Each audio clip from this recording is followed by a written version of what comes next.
Friedrich Nietzsche was born in 1844 in Raaken, a small village in Prussia. His father was the local Lutheran pastor, educated, respected, the heart of the community. Friedrich adored him. Then in 1849, when Friedrich was 4 years old, his father died. His baby brother died shortly after. In 1 year, father and brother both gone. Friedrich was left as the only male in a household of women: mother, grandmother, 2 aunts, and his sister Elizabeth. He was 4 years old. He would spend the rest of his life trying to understand what it means to lose everything before you are old enough to understand loss. At 14, Friedrich won a scholarship to Schulpforta, one of the most prestigious boarding schools in Germany. He excelled at everything: Latin, Greek, music, philosophy. His teachers said they had never seen such a mind. But something happened at Schulpforta that Friedrich never fully explained. He became more withdrawn, more solitary, more certain that the world was not what it appeared to be.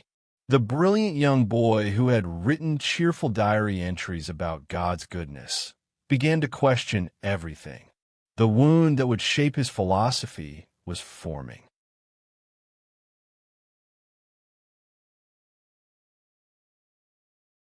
In 1869, aged 24, Nietzsche was appointed professor of classical philology at the University of Basel in Switzerland, without even completing his degree. They waived the requirement because he was so exceptional, the youngest professor in the university's history. He was brilliant, charming, a superb pianist. His lectures were quiet and precise, the opposite of the wild philosopher he would become. He seemed, from the outside, to have everything. Inside, the questions that would eventually consume him were already growing. During his Basel years, Nietzsche formed the closest friendship of his life with the composer Richard Wagner. Wagner was larger than life, brilliant, domineering, magnetic. His music seemed to say what Nietzsche felt but could not yet put into words. They spent long evenings together at the piano, arguing about art and philosophy and the future of European culture. For a young man who had grown up without a father, Wagner was everything. A mentor, a hero, a companion. Until, years later, everything fell apart. When his health collapsed completely in 1879, Nietzsche resigned his professorship. He spent the next decade moving between cheap boarding houses in Switzerland, France, and Italy, searching for a climate that would ease his pain. Almost completely alone, just his notebooks and the Alps. And in that solitude, the philosophy that would change everything began to arrive.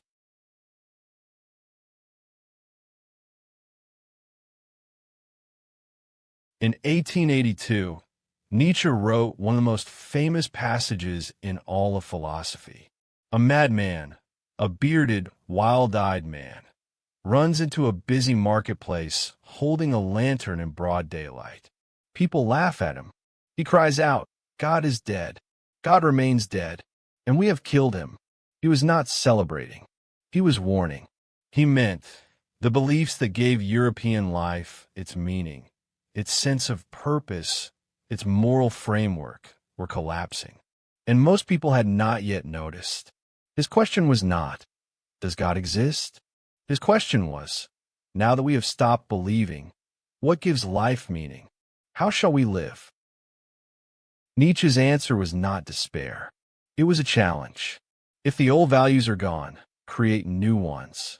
Look inside yourself and become who you actually are, not who your family, your society, your religion tells you to be. He called this the will to power, not power over others, but power over yourself. The courage to be fully, authentically alive. What does not kill me makes me stronger. He was not writing philosophy. He was writing his own survival.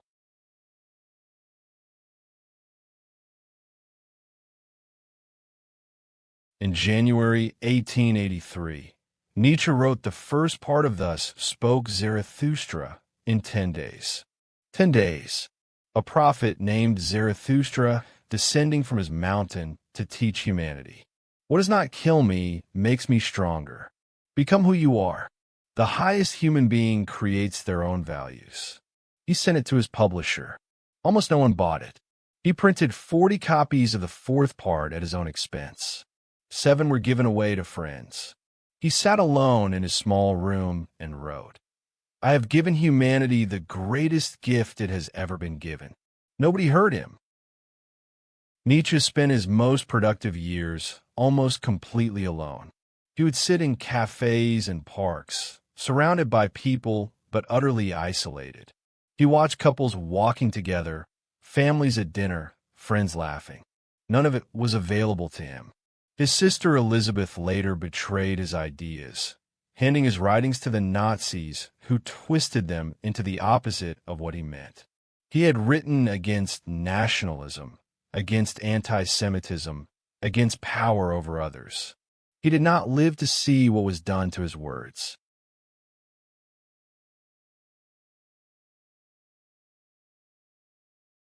On January 3rd, 1889, in Turin, Nietzsche saw a horse being beaten in the street by its owner.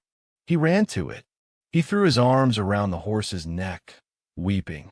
Then he collapsed and never recovered his mind.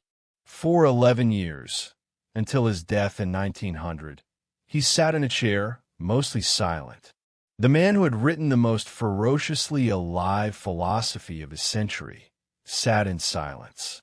Whether it was madness or the final breaking of a man who had carried too much pain for too long, no one will ever know.